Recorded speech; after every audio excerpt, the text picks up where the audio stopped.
نہیں ہے. رب فرماتا ہے وَمَنْ أَعْرَضَ عَنْ ذِكْرِي فَإِنَّ لَهُ مَعِيشَةً ضَنْكًا وَنَحْشُرُهُ يَوْمَ الْقِيَامَةِ أَعْمَىٰ. کہ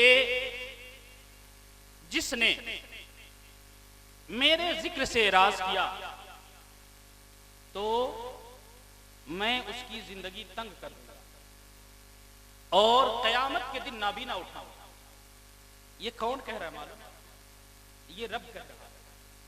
اس کی سنجیدگی کو، اس کی سنگینی کو سمجھیے. اگر شام میں گاؤں کے کسی بڑے انسان سے جھگڑا ہو جائے اور کہہ دے کہ میں تمہیں سمجھا دیتا ہوں، رات بھر نیند نہیں آئے گی.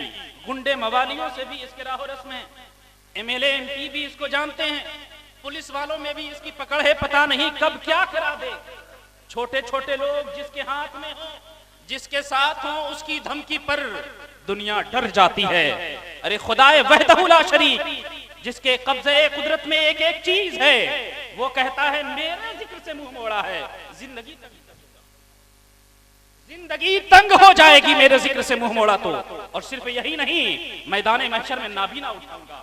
پوچھے گا مولا میں تو اکھلا رہا تھا، آنکھیں کیوں چھن گئی؟ رب تبارک و تعالیٰ فرمائے گا کل تمہارے درمیان ہماری آیتیں گئی تھی، ہماری باتیں گئی تھی، تم نے انہیں بھلا دیا، آج تمہیں بھی بھلا دیا جائے گا. حضرات، میرے پاس بہت اچھا لہجہ، بہت اچھی زبان یا بہت اچھا انداز نہیں ہے، لیکن میرے پاس کچھ درد ہے.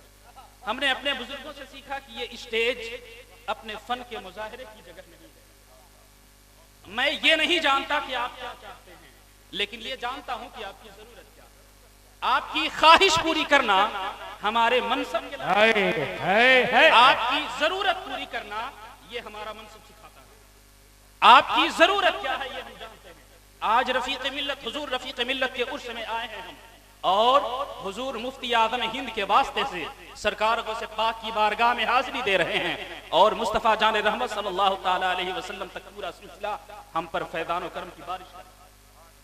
لیکن میرے دوستو، آج جو چیزیں بہت ضروری ہیں امت مسلمہ، وہ یہ ہیں کہ ہم اپنے آپ کو پکا مسلمان بنا لیں.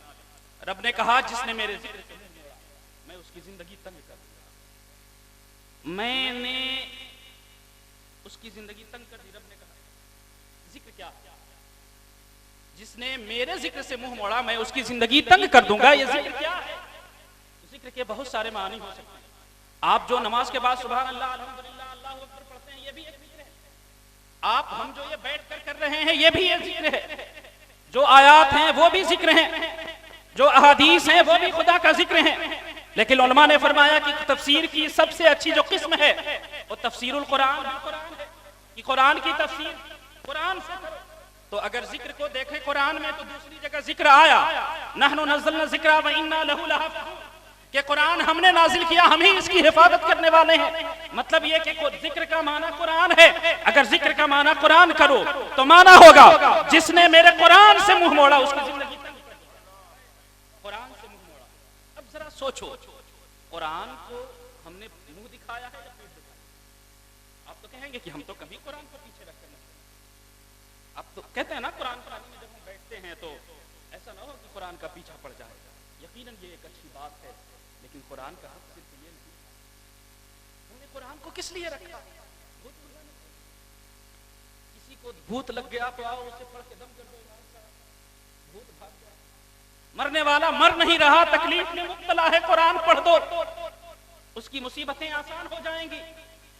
قرآن سر پر رکھ کر قسم کھا لو بات مان لوں گا. کیا قرآن اسی لیے؟ یقیناً یہ سارے فائدے ہیں قرآن کے.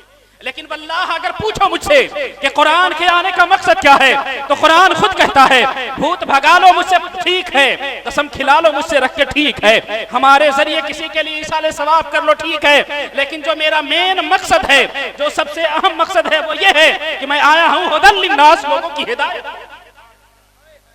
اور جب ہم قرآن پڑھیں گے نہیں تو قرآن کو آگے رکھیں گے. رب نے کہا میرے قرآن سے منہ موڑا ہے زندگی تنگ کر دیتا.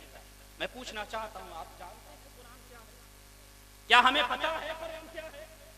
قرآن میں کیا ہے کیا ہم جانتے ہیں؟ کتنے لوگ ہیں؟ میں آپ پر تنقید نہیں کرنا چاہتا، لیکن حقیقت ہے یہ ہماری طرف. بتائیں نا کتنے لوگ ہیں جنہیں قرآن پڑھنا، جن کو پڑھنا آتا ہے ان میں سے کتنے لوگ ہیں جنہیں صحیح پڑھنا آتا ہے؟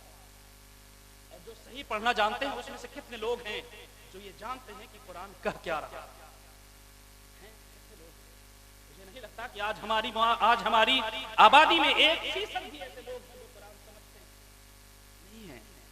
ہم تو بڑی بڑی چیزیں سمجھتے ہیں، ہم بہت بڑے بڑے مغلق سبجیکٹ بھی ہم پڑھ سکتے ہیں، فزکس کیمسٹری بایو سب کچھ ہم سمجھتے ہیں، دنیا کا کوئی قانون لے آؤ ہم سمجھتے ہیں، دنیا کی کوئی گتھی انسلزیو ہم الجھا سکتے ہیں، لیکن ہائے مسلمان سب کچھ کر سکتے ہیں، قرآن نہیں سمجھ سکتے۔ قرآن میں کیا ہے ہمیں پتا نہیں ہے میرے دوستو، قرآن سے منہ موڑا ہے زندگی۔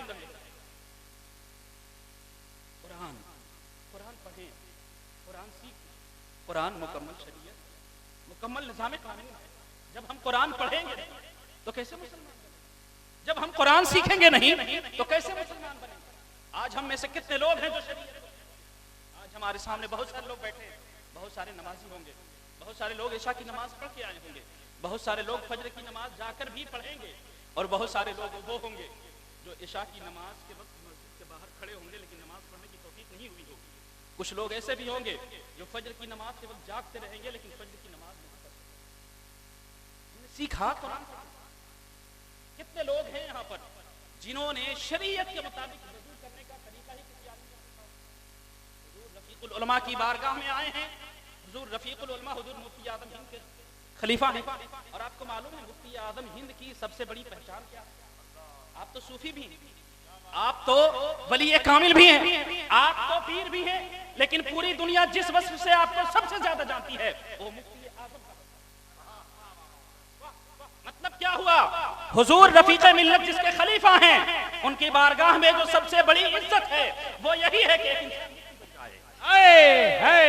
نعرہ تکبیر، ذرا پورا مجمع ہاتھ اٹھا کے نعرہ تکبیر، نعرہ رسالت، خلیفہ مفتی اعظم ہند فیضان حضور رفیق ملت، نعرہ تکبیر۔ واہ واہ۔ تو جب ہم قرآن سیکھتے نہیں،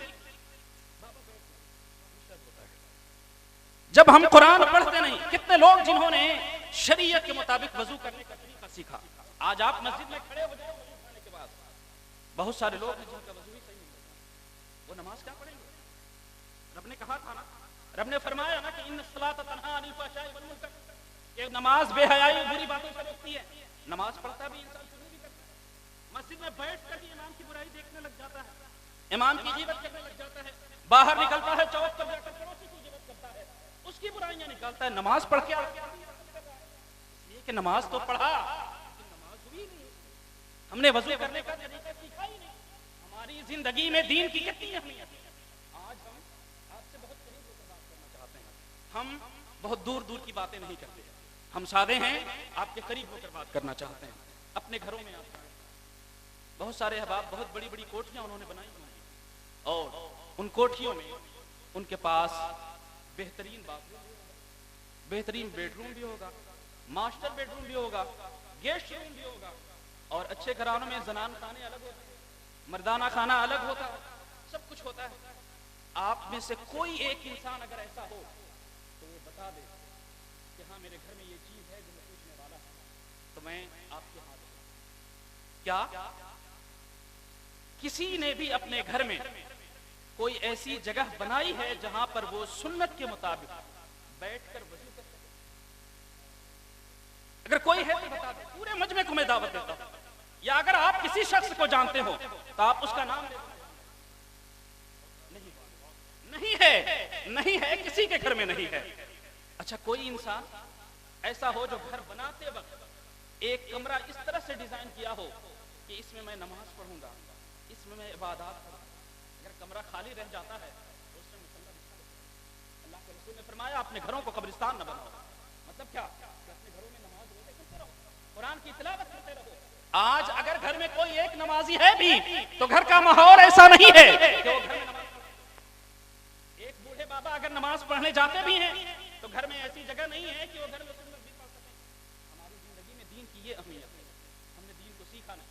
دین قرآن ہے، قرآن کو ہم نے پیچھے ڈال دیا، اس کے بعد کہتے ہیں ہم کہ مسلمان مارا جا رہا ہے۔ آج پوری دنیا میں شور مچا ہوا ہے، مودی نے پریشان کر دیا، یوگی نے پریشان کر دیا،